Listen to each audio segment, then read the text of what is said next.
Ce qui me fait vibrer sur les skis, c'est ce moment où on est sur la piste et on est les seuls maîtres à bord en fait. On est vraiment toute seule à décider de là où je veux aller, quel chemin prendre. Cette énorme sensation de liberté sur les skis.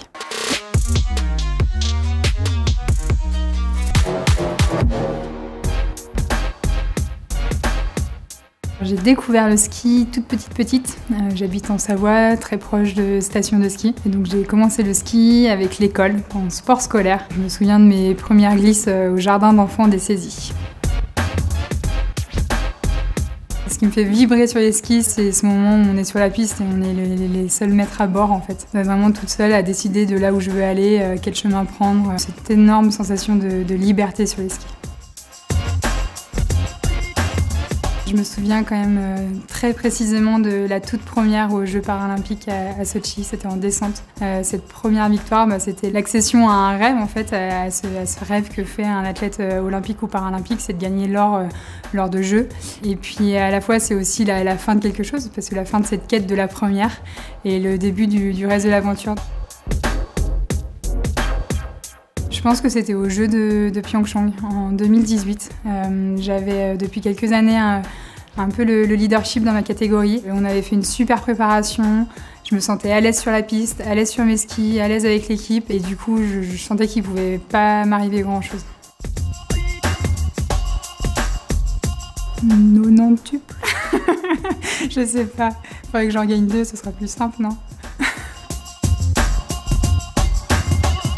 Je me souviens de la soirée qui a clôturé les Jeux de Pyeongchang.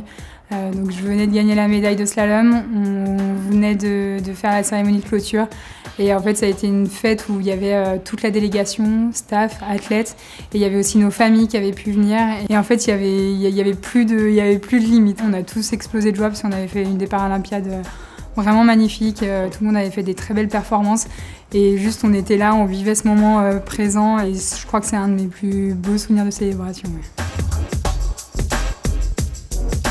Il y a forcément des petits trucs qu'on a et qu'on garde. C'est des petits gris-gris, mais c'est une petite fleur en tricotin. Je ne sais pas si vous voyez, c'est un petit boudin de laine tricotée.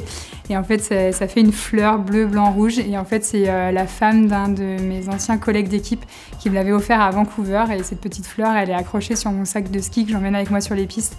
Et elle y est depuis 2010. Donc ça fait déjà quelques années. Je la découds toutes les années, je la recouds sur le nouveau sac.